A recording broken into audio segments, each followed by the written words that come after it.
Hi everyone, my name's Ellie and I'm part of the careers team at college. If you've not met me before or the other careers advisors Claire and Maggie, we're here to support you with anything career or course related. So that could be to help with writing things like CVs, finding work, prepping for an interview, talking about different courses. It could also be help with applying for jobs and apprenticeships. And it's my job to help you with applying to university. So today I'm going to be talking to you about starting your search for uni and for a course that you might like to study. It might seem really early to be thinking about what you're going to do when you leave the college, but applications for you to go to uni in September 2022 open this May. So that's only a couple of months away, and that's why we want to get you thinking about it now. So to apply to university for most unis across the UK, so that's including England, Scotland, Northern Ireland and Wales, you don't apply straight to the university, you apply through UCAS, and that's the University and Colleges Admission Service. You make one application online, and on that application you can add up to 5 choices. So they could be the same sort of course at 5 different unis, it could be 5 different courses at 5 different unis, or multiple courses at the same uni. It's completely up to you how you want to do it. The choice is yours. The only restrictions are that you can only apply to Oxford or Cambridge University. You can't apply to both. And if you wanted to apply for medicine, veterinary science, or dentistry, you can only have 4 choices instead of 5. It's also worth noting that you do have to pay for your application for university. So it's £20 if you only have one choice on your application, and that's just a one-off payment. And then if you want to apply for more than one university or more than one course, and you're going to use between 2 and 5 choices, then it's a one-off payment of £26. So one choice is £20, 2 to 5 choices is £26. You don't have to use all 5 choices. If you know where you want to go and that there's only one place that you want to study, then you can just apply for that one if you want to. You can always use the rest of your choices later if you do decide afterwards that you'd like to add more, and then you just top up and you pay £6 more if you only paid the 20 quid. Although I would recommend, if you're going to pay the £26 and put 2 or 3 choices on there, then you may as well use up all 5 because it's no extra cost. And it's covering more of your bases. So as I mentioned previously, UCAS opens in May for you to make your application. So I'll be doing another video closer to the time, going into more depth and detail about the actual application itself, sort of what to include on it and how to fill it all in. So today I'm just going to be going over the first steps of looking at unis, courses, and how to narrow down your search. So in terms of the type of course and length of course that you can do, you've got a few different options. So you have a typical 3-year degree, and that will normally show up in your search as either a BA course, which is a Bachelor of the Arts, a BSc, which is Bachelor of Science, or a BEng, which is Bachelor of Engineering, and most degrees will fall under those 3 brackets. These usually last around 3 years, but they can be longer depending on the course that you're wanting to apply for. Some courses can vary from sort of 3 right up to 7 or 8 years of study, but it'll always say the length of the course when you're researching it. You don't have to go straight in with a full degree if you don't want to, or you feel like you're not quite ready for that level of study, because a degree is working at a level 6, so you'd be jumping from studying at a level 3 to a level 6. So if you're not quite ready for that, there are some other options that you can take to still get your degree, but just ease yourself in a bit more slowly. So one of those options is that you could start off with a HNC, which is a higher national certificate, and that's equivalent to a level 4. So it would just be taking one step up from a level 3 where you are now, just to studying at a level 4. And HNCs are 1-year courses. Once you've got your HNC, you could then move on to a HND if you wanted to, and that's a higher national diploma. HNDs are typically 2 years long, and that's then taking it up another notch again, and you'd be studying at a level 5. So HND is level 5. Alternatively, moving away from HNCs and HNDs, you could look at doing a foundation degree.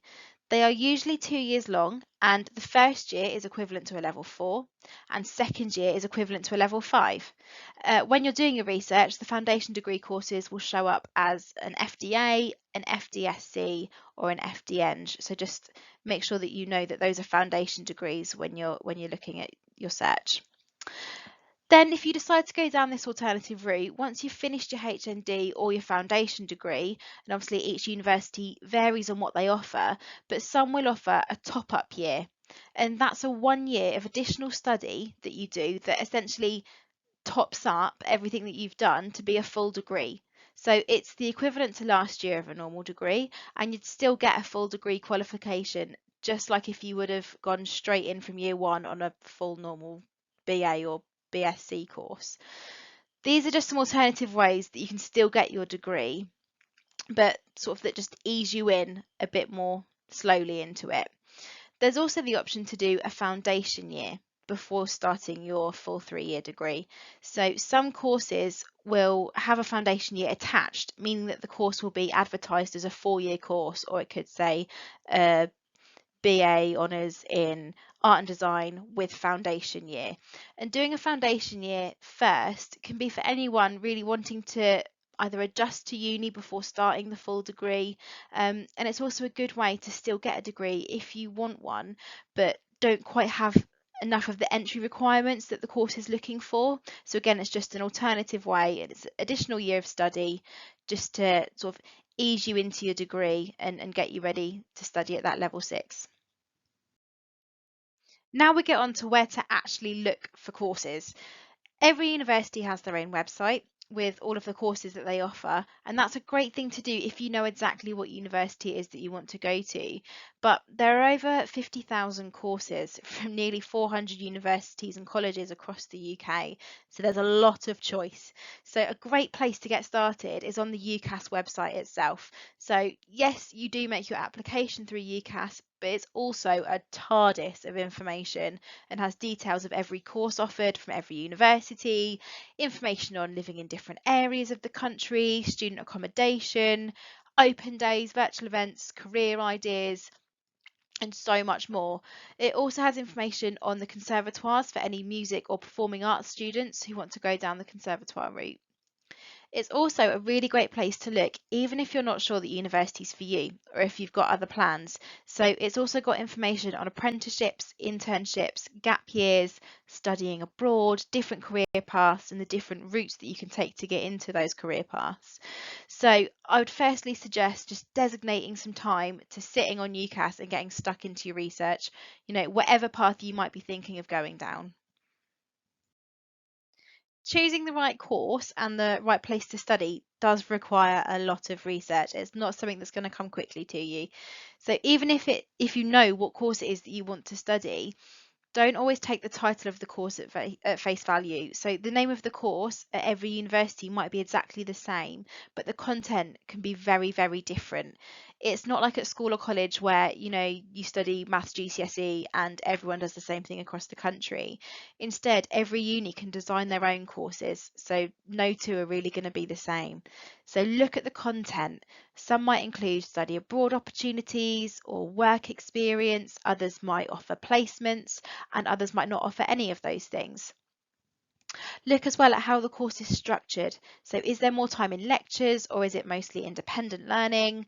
If you look at the table on the slide, you could be doing a business course and one course will have you spending 12% of your time in lectures and another business course will have you with 44% of your time in lectures. So look at how the course is structured. How much time will you be doing independent learning or how much time will you need to be in a classroom? Is there more exams or is it more coursework based? So as well, just think of the type of learner that you are and what suits your style best and play to your strengths. So on the UCAS homepage, which is the picture in the top left-hand corner that says choose your future, you can search for courses by title. For example, if you type in nursing and then select undergraduate courses, it will show you every university in the UK in alphabetical order that has a course with nursing in the title. So that's how you can search generically and you can just type in a subject area. Or if you know exactly what course it is you'd like to do, so adult nursing or child nursing or marine biology, whatever it is you want to do, you can type it in there and it will show you all of the related courses that the universities have. And that's where it can be really exciting as well because you can discover courses that you had no idea even existed.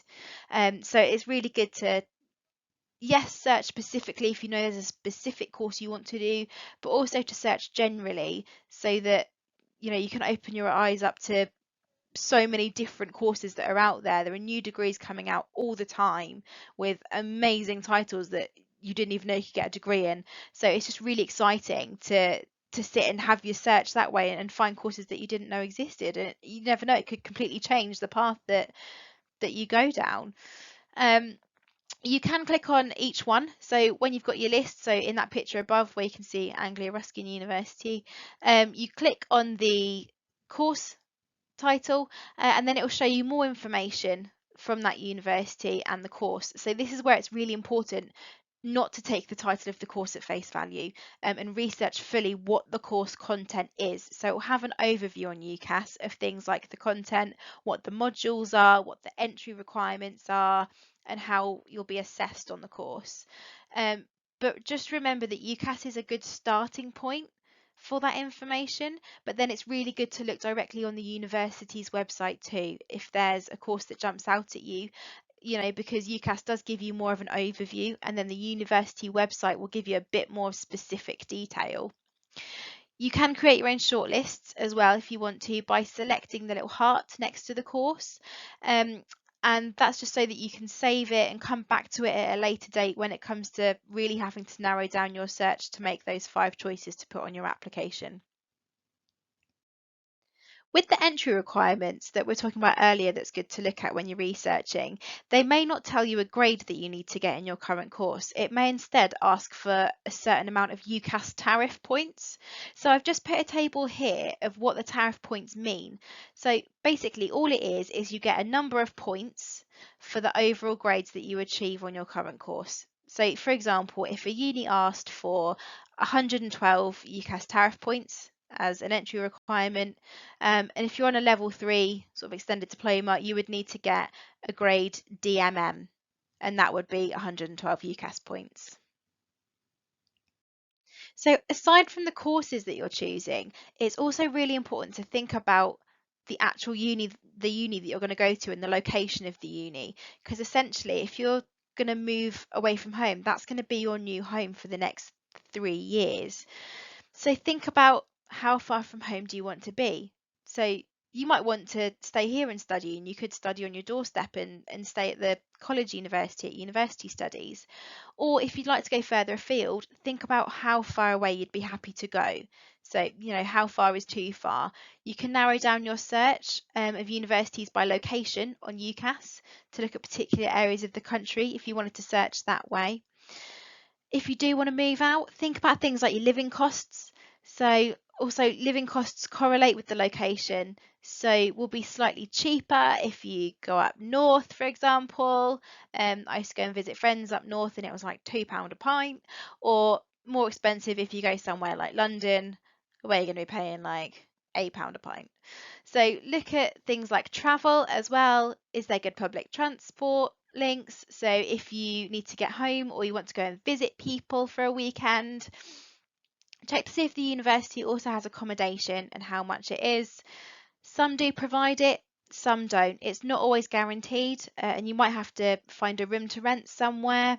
So it's just good to know sort of what the type of uni experience it is that you want. So have that in mind as well when you're looking at the universities and the courses. Do you want to be living on a campus in halls? Do you want to live on your own in a house share or stay at home where you are now? Also think about if you would like to be more in a quiet rural area or a town, or if you want to be somewhere like the centre of a big city, with things within walking distance to you. Look at the size of the university as well. So more sort of what sort of campus it is. Is everything on one campus?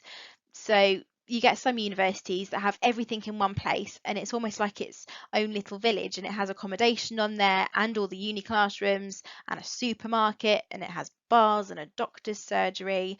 Or some universities will literally just have the building, just the uni building where you go and you study and then you go off campus and you go home. Some may have different campuses split across a city and you'd have to travel between them. And you'll also find that unis will vary in sizes. So Smaller unis will have smaller class sizes, more one-to-one time with tutors, a bit like at college where you have sort of 15, 20 people in a class. And then you've got the larger big unis that have class sizes of, you can have up to 500 people in one lecture hall, and you sit and you have one lecture a week, and then that's all your lessons done. So again, just thinking about the type of learner you are, the type of experience that you want, and an experience that's going to suit you and your needs. If you're not sure of the different areas, because obviously it's a bit hard to go and visit places at the minute, you can also look on UCAS at what the areas are like to live in as a student. So you can go onto the city guides section and then click on the city of your choosing, and then it will give you information on the places nearby that you can go to, places to eat out, things to do over weekend, places to take family or friends when they come and visit, popular bars that students go to, and that sort of thing. So it's really important to like the place that you are studying as well as loving the course that you're on. Um, like we said, ideally when lockdown is over and you can go about your normal business and go and visit places, it would be ideal to go and visit the town or city or wherever it is that you're thinking of going to study, just so that you can really get a feel for the place. But until then, this is a great alternative to looking at the different areas. Each page also has information on like average prices of rent in the area, how much the local transport costs, and how much bus passes are. So yeah, this is a good alternative at the minute, if you can't get to the places to go and have a look. So a great way for getting a feel for a uni overall, and sort of for getting the answers to your questions, is to attend open days.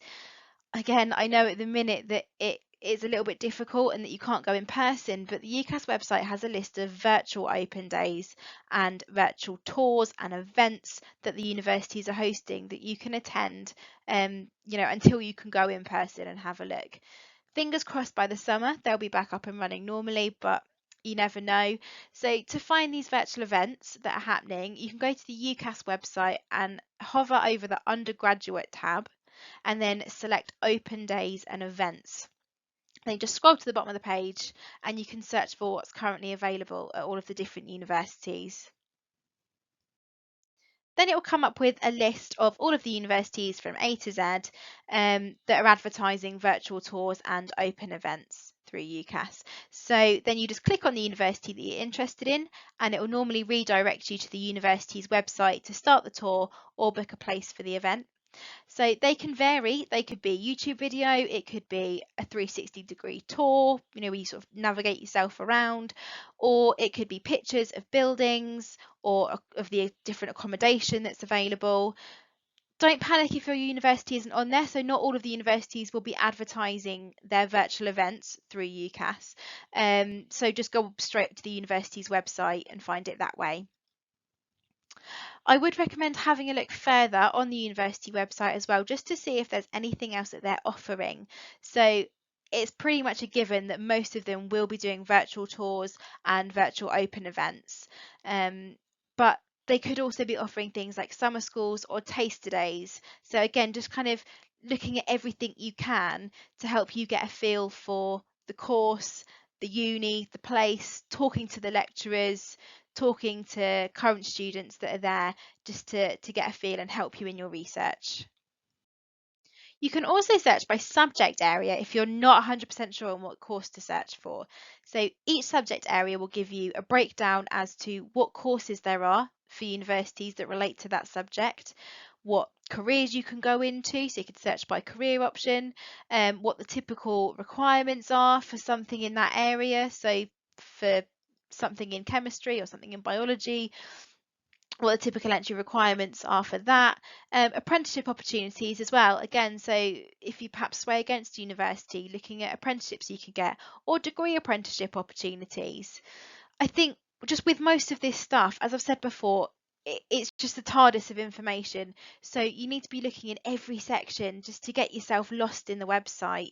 Look at absolutely everything to gain the most out of your research. You can search by location, search by subject area, search by course, search by statistics and, the top universities for sport or the top universities for art. There's so many different ways that you can narrow down your search, just to help you if you're not sure what specific course it is that you want to do, or you're struggling with narrowing down all of your options. You can also chat to current students using something called UniBuddy, and again, find it through UCAS. And that's just a chance to speak via email or online chat to students who are on courses that you might be interested in, or who are at universities that you might want to go to. And in addition to UCAS, I know today's heavily been UCAS focused, but these are just some other websites that you can go to help you when you're researching. So we have got things like which university, Unistats, what uni, and these sorts of websites can not only give you tips on researching, but also give you information like success rates of students from courses, league tables, top uni choices for certain courses and stuff like that. So just some extra websites for you to go and have a look at to continue your research as well as UCAS. Lastly, if you didn't know already, West Suffolk College does have a range of level 4 courses as part of the college, but there's also a university called University Studies. And so, if you're not quite sure if you want to move away, or you're not ready to go, or you need to stay at home for whatever reason, don't think that you won't be able to continue your education and get a higher qualification, because you most definitely can. The uni building is it's right across the road by Asda, so it's what used to be the STEM building, and it has a range of degrees, HNCs and HNDs on offer that you can have a look at. So thank you for sticking with me for the last 20 minutes. This was just a bit of a whirlwind talk just to get you started thinking about your research, because it really does take time. The main point I sort of would like you to take away from today is that it's never too early to start researching. Open days will be starting soon, tours are already happening, and will become more prominent over the summer holidays. So these are the times that you need to be attending these events, and the summer is the absolute perfect opportunity to be doing your application. So please try to avoid leaving it until you're in year 2 and, to start looking. By the first week of September, you'll need to be sending off your applications anyway. So, not just starting your research. It's a really big decision to make, and you want to be making sure that you're making the right decision for you. So for now, just start looking at what's out there to get a feel. There could be a course that you've never heard of before that sparks your interest and completely changes your mind, or, just research, research, research. If you do have any questions or would like to talk through your options if you're unsure, please don't hesitate to contact me. So my email's on the screen. Just drop me a message if you want to ask me anything. Thank you so much for listening. Keep an eye out for the next video that will be coming up, about how to actually make your application when that opens in May, and have a lovely rest of your day.